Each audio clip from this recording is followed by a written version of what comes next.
Bonjour à tous et bienvenue sur la chaîne Food Savoir. Cette vidéo est sponsorisée par Audible, numéro 1 des applications de livres audio et de création audio. Si cela vous intéresse, restez jusqu'à la fin de la vidéo pour en savoir plus.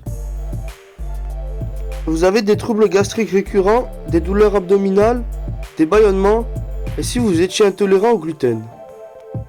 La maladie cœliaque, plus communément appelée intolérance au gluten, touche une personne sur 100 en Europe du Nord. D'après les données de l'Association française des intolérants au gluten, AFDIAG, la pathologie peut apparaître dès l'enfance ou se manifester plus tard à l'âge adulte. Néanmoins, elle est difficile à diagnostiquer et peut donc passer inaperçue pendant plusieurs années. Actuellement, on estime que seulement 10 à 20% des personnes souffrant de cette intolérance auraient été diagnostiquées. Pourtant, la maladie peut avoir à long terme de sérieuses conséquences sur l'intestin. Le gluten est une protéine de réserve contenue dans plusieurs céréales dans le blé, le seigle et l'orge. C'est elle qui est responsable des propriétés viscoélastiques de la farine. On la trouve ainsi dans de nombreux aliments tels que le pain, les pâtes, les biscuits, mais aussi dans les plats préparés. À plus petite échelle, le gluten est constitué essentiellement de protéines insolubles. Dans le cas du blé, il s'agit de la gliadine et de la gluténine. Chez les personnes intolérantes, la pénétration de ces protéines dans l'intestin produit une réaction inflammatoire anormale. Cela déclenche la production d'anticorps dirigés contre ces protéines qui vont attaquer les cellules intestinales. Peu à peu, cela va endommager la paroi de l'intestin grêle et notamment les villosités, les reflux de muqueuses et de tissus, qui se trouvent à sa surface. Ces structures interviennent dans l'absorption des nutriments contenus dans les aliments digérés. Aussi, cette destruction va provoquer une malabsorption de certains éléments normaux essentiels. S'ensuivent des carences en calories et en nutriments tels que vitamines et minéraux. Si l'intolérance au gluten conduit à une détérioration progressive de l'intestin grêle, la maladie peut passer relativement inaperçue. En effet, les symptômes peuvent être mineurs voire trompeurs. Les principaux signes sont généralement d'ordre gastrique, douleurs abdominales, ballonnements, diarrhée chronique, nausées et vomissements. Ces signes apparaissent progressivement et non de façon soudaine comme pour une allergie.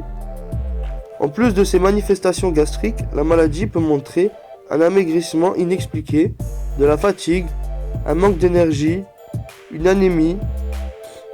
Les autres signes potentiels incluent un état dépressif, des crampes musculaires, des douleurs aux os et aux articulations, des aptes récurrents dans la bouche, des troubles menstruels, une infertilité ou encore des engourdissements. La présence d'un ou des plusieurs symptômes cités ci-dessus peut faire soupçonner une intolérance au gluten. Pour confirmer le diagnostic, plusieurs tests doivent néanmoins être réalisés. Le premier consiste à rechercher l'existence des anticorps caractéristiques de la maladie dans le sang du patient. Si le résultat est positif, un second test plus invasif sera réalisé. Ce dernier consiste à pratiquer une endoscopie de l'intestin grêle afin d'y prélever plusieurs échantillons, biopsies. Ces prélèvements permettront de détecter la présence ou non d'une astrophie au niveau des villosités intestinales. Si le résultat est positif, la troisième étape consiste à entamer un régime alimentaire excluant le gluten. L'efficacité de ce régime permettra de confirmer définitivement l'intolérance au gluten. Actuellement, il n'existe aucun traitement médicamenteux contre la maladie cœliaque. Le seul traitement est d'exclure à vie toute source de gluten de l'alimentation. La maladie cœliaque ne doit pas être confondue avec d'autres formes d'intolérance au gluten. En effet, certaines personnes présentent une réelle allergie au gluten. Dans ce cas, des problèmes respiratoires ou digestifs apparaissent après ingestion de tout produit contenant la protéine. Mais cette forme d'allergie est relativement rare selon les spécialistes. Depuis quelques années est apparue une autre catégorie de personnes présentant des problèmes avec le gluten. Celles-ci sont dites hypersensibles au gluten. Bien qu'elle présente des troubles semblables aux personnes souffrant de maladies coéliaques, aucun anticorps caractéristique de cette dernière n'est détecté chez elle, laissant planer le mystère sur l'origine de leur maladie. Merci d'avoir visionné cette vidéo jusqu'à la fin.